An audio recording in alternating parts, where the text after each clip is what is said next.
मंगल आशीर्वाद गणाचार्य श्री पुष्पदंत सागर जी महाराज, समाधिस्थ जैनाचार्य श्री तरुण सागर जी की सुप्रसिद्ध पुस्तक कड़वे प्रवचन पर आधारित एक नवीन प्रयोग, कड़वे प्रवचन यथार्थ। पावन प्रेरणा चुल्लक श्री परवी सागर जी महाराज।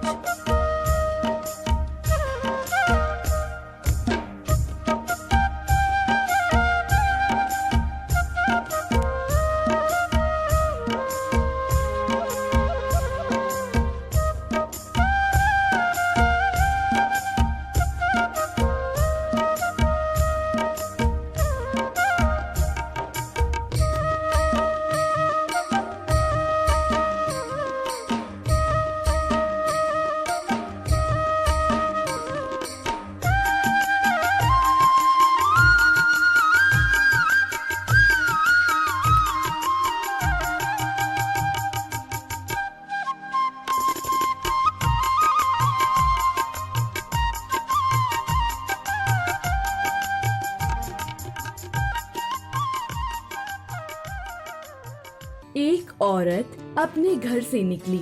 उसने घर के सामने सफेद लंबी दाढ़ी में 3 साधु महात्माओं को बैठा देखा।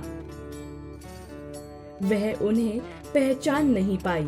उसने कहा, मैं आप लोगों को नहीं पहचानती, बताइए क्या काम है? साधु बोले, हमें भोजन करना है। वह औरत बोली, ठीक है, कृपया मेरे घर में पधारिए और भोजन ग्रहण कीजिए। साधु ने पूछा, क्या तुम्हारा पति घर में है? वह बोली, नहीं, वह कुछ देर के लिए बाहर गए हैं। अच्छा, तब हम अंदर नहीं आ सकते। तीनों साधुओं ने एक साथ उत्तर दिया। थोड़ी देर में पति घर वापस आ गया। उसे साधुओं के बारे में पता चला तो उसने तुरंत अपनी पत्नी से उन्हें पुनः आमंत्रित करने के लिए कहा। औरत ने ऐसा ही किया। वह साधुओं के समक्ष गई और बोली,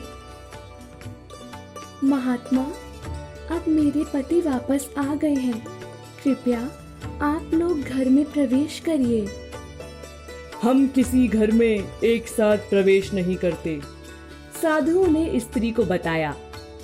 औरत ने बड़ी अचरज के साथ पूछा। जवाब में मध्य में खड़े साधु ने बोला, पुत्री, मेरी दाईं तरफ खड़े साधु का नाम धन और बाईं तरफ खड़े साधु का नाम सफलता है और मेरा नाम प्रेम है। अब जाओ और अपने पति से विचार विमर्श करके बताओ कि तुम हम तीनों में से किसे बुलाना चाहती हो। औरत अंदर गई और अपने पति से सारी बात बता दी। पति बेहद खुश हो गया। वाह, आनंद आ गया। चलो चलो जल्दी से धन को बुला लेते हैं। उसके आने से हमारा घर धन दौलत से भर जाएगा।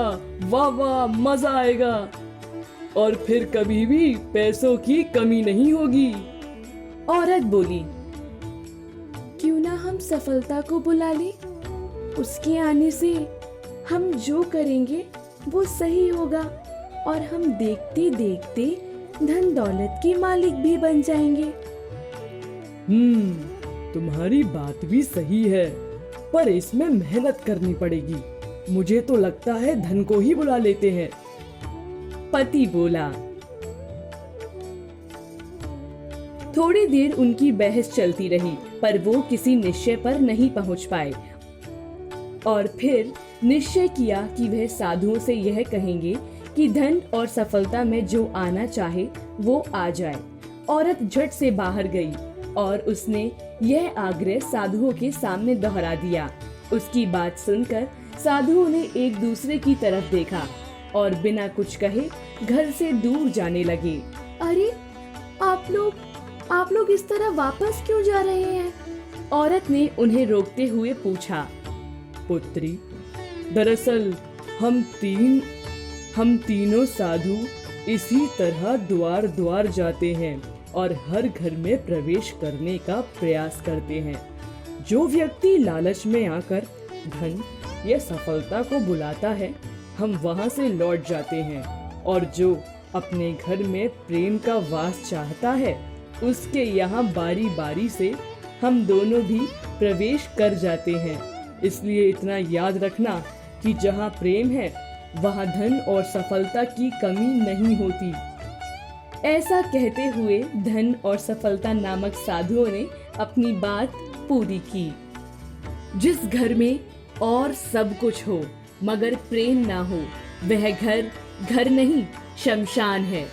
शमशान में भी बहुत मुर्दे होते हैं, मगर वे आपस में ना तो कभी मिलते हैं और ना ही कभी बतियाते हैं।